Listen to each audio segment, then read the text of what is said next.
Ya, pada dasarnya setiap perilaku manusia itu tentu saja terbentuk sejak dini yang dipersiapkan dari rumah, kemudian juga ada bagian dari peran sekolah dan juga masyarakat. Ya, yang jelas ketika seseorang punya kelainan atau masalah perilaku, memiliki kebutuhan-kebutuhan yang bertentangan dengan nilai-nilai normatif, lalu kemudian sampai melakukan kekerasan, apalagi kekerasan seksual, baik terhadap perempuan maupun anak, baik yang berjenis kelamin berbeda atau bahkan sesama jenisnya sendiri. Nah, ini adalah suatu penyimpangan. Nah, ketika kita bicara soal penyimpangan, tentu kita juga bicara masalah perilaku tadi, di mana perilaku ini sendiri adalah bagian dari karakter yang dibentuk dari kecil.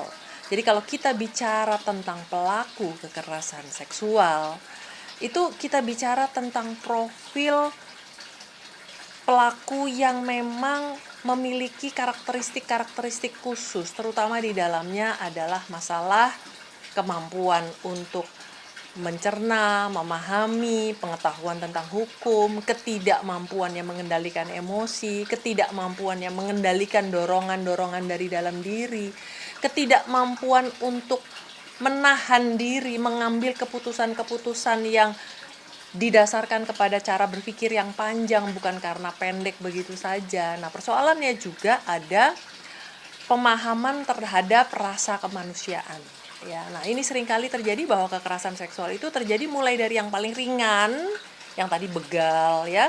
Menurut dia mungkin suatu hal yang biasa, dia tidak melihat dampaknya, dia tidak mau paham dampaknya bagi perempuan itu bisa menjadi suatu hal yang memalukan, menghancurkan kondisi psikologis orang lain dan lain sebagainya, mengabaikan semua norma agama, sosial, hukum dan lain sebagainya. Nah, sampai kekerasan seksual yang begitu parah yang bisa terjadi kepada orang di sekitar, bahkan terhadap anak-anak atau terhadap orang dewasa yang jauh lebih tua sekalipun itu juga ada kasusnya. Atau terjadi incest di dalam keluarga yang seharusnya pelaku adalah orang-orang yang seharusnya melindungi mereka, lalu ternyata tidak melindungi. Nah, ini alasannya mengapa sebenarnya undang-undang untuk penghapusan kekerasan seksual sudah menjadi sangat penting sekali. Saya berharap bahwa tahun 2021 ini bisa segera diselesaikan dan dituntaskan dan disahkan undang-undang penghapusan kekerasan seksual, mulai dari yang paling ringan, baik itu merupakan pelecehan atau mungkin kejadian perilaku yang tidak menyenangkan dan segala hal yang bisa sangat merugikan, bahkan sampai yang incest ataupun sampai yang berakibat kepada kematian.